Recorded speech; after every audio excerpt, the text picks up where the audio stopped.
Joining me now, former prosecutor and defense attorney Mark O'Mara, Philadelphia defense attorney William J. Brennan, and defense attorney Areva Martin. Mark O'Mara, what could you as a defense attorney do with the information that I've just provided? Well, there's no question I would go to a court and say, look, Judge, we have this agreement. It's done. It's an immunity agreement, which means you simply cannot use my client's testimony against him. It is the only reason why he testified was because of the agreement, and it needs to be suppressed. Now, I will tell you, Michael, there are a lot of problems with the way Bill Cosby's lawyers handled or failed to handle this 10 years ago.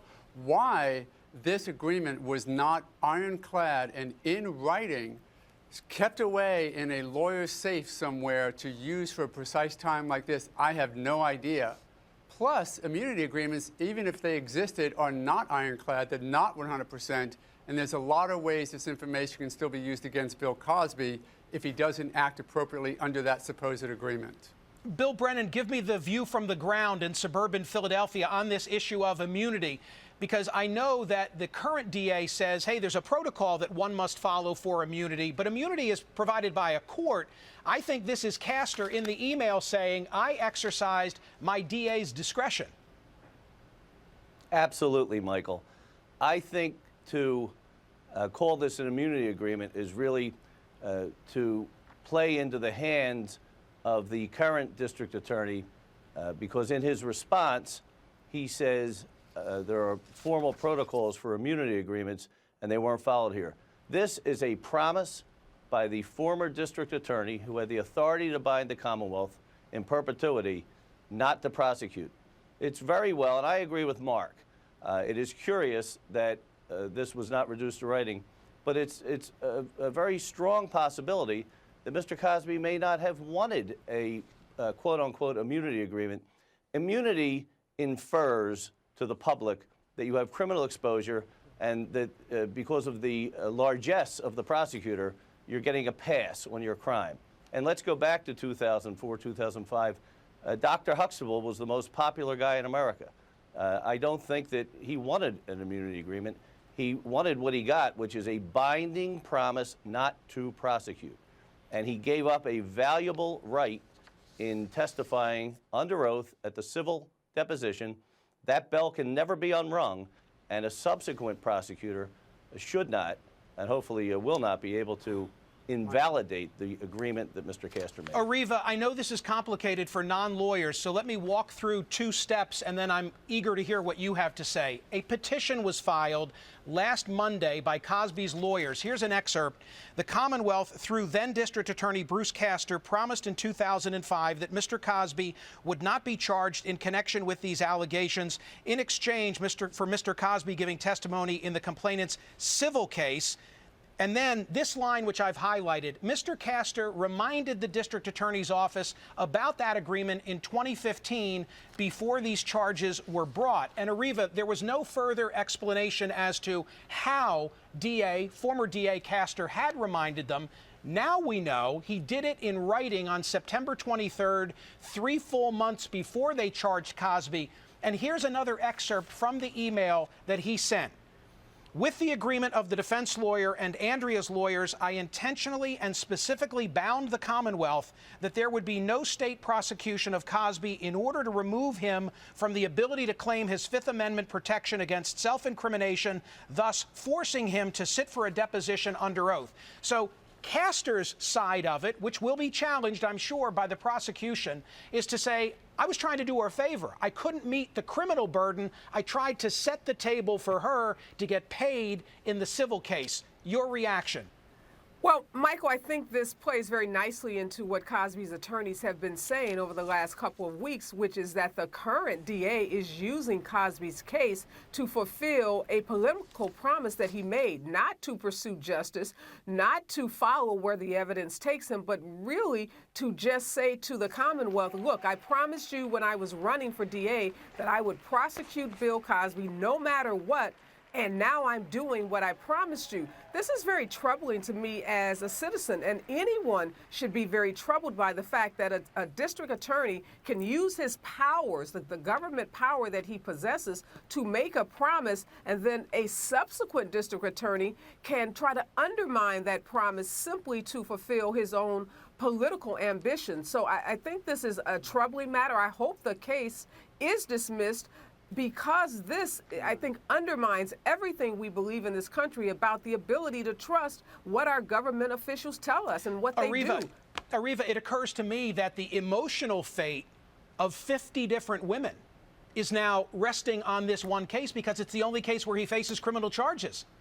And it's a sad thing because this is a prime example of such incompetence. I cannot believe that the current district attorney didn't have this information available to him before he filed these charges, yet he wants the entire public, he wants this case to rest on this deposition testimony when we now know that the former district attorney made a very specific promise not to ever use this testimony in a court of law. So I don't see how he can move forward with any kind of integrity to prosecute Bill Cosby on the basis of this deposition. Mark O'Mara, I don't want to convey to people at home that this will be uncontested. I anticipate, and I have a statement that I'll get to in a moment, that it will absolutely be contested by the current DA, who will say, we don't believe there was an agreement, or to the extent there was, it wasn't binding, or he'll say that even the former DA left open the door that he would bring charges at a later date. Mark O'Mara.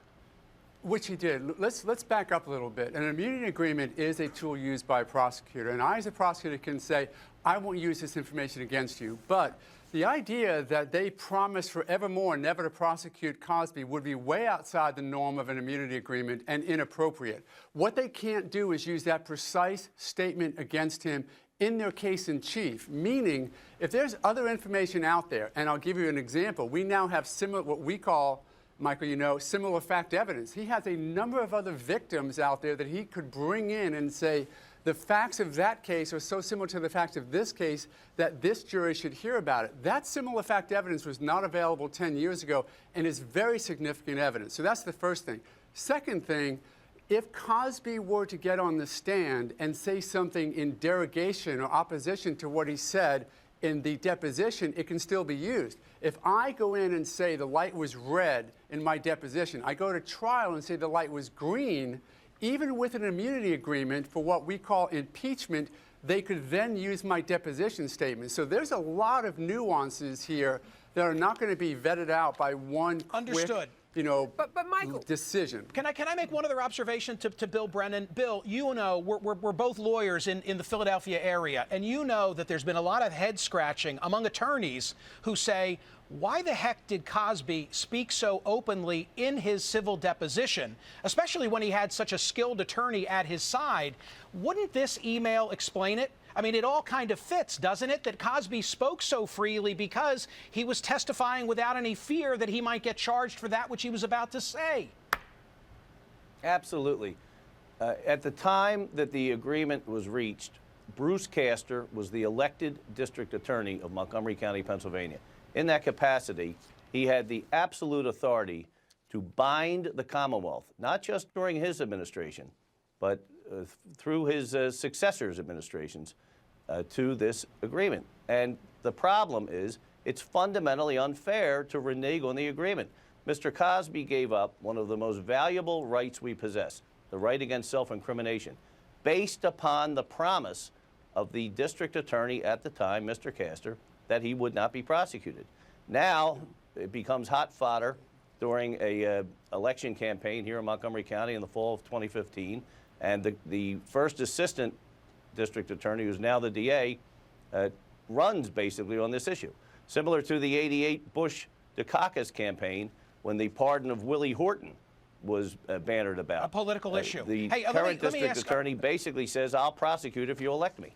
I need to ask Areva something. Areva, I know that the current DA is going to rely on a press release that Bruce Castor, the former DA, issued back in 2005. Here's what it looks like if we could just put it up on the screen. This is the press release that was issued February 17 of 05. There's one line in it, in the final paragraph, that the current DA no doubt will zero in on. It says, District Attorney cautions all parties that he will reconsider this decision should the need arise, which seems on its face to suggest that the door was always left open to go after Cosby if there were new information coming to light. But I take note of the fact of the preceding sentence. big paragraph, put it up on the screen if you wouldn't mind. The district attorney does not intend to expound publicly on the details of his decision for fear that his opinions and analysis might be given undue weight by jurors in any contemplated civil action. Here's the point I'm trying to make. I think that the old DA is going to say, when I talked about leaving the door open, I meant to me speaking publicly. Hopefully you follow that issue, Areva, and can say something about it.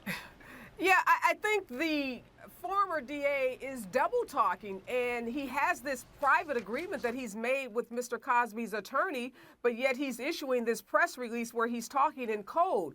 I just think he has a fundamental problem here, as William has said. You cannot make a promise to a citizen not to prosecute him and encourage him to talk freely about things that could be prosecutable, and then 2 years, 5 years, 10 years later, find that person in that situation of being prosecuted on the very issue that you said you would not use. So when he talked about prosecuting Cosby recently using that deposition, I think that's disingenuous, and I think it's fundamentally unfair, and Okay, I hope the judge let's sees it that way. Let's wrap up as follows. Each one of you gets a closing statement on the significance of this email sent by the old DA to the then DA 3 months before they charged Bill Cosby, saying, hey, you can't do this because we cut a deal. Mark O'Mara, sum up.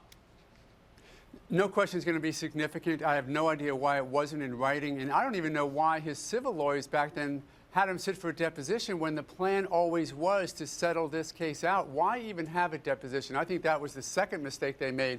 First big mistake, this should have been in writing and ironclad, and it may trash the present prosecution against Cosby.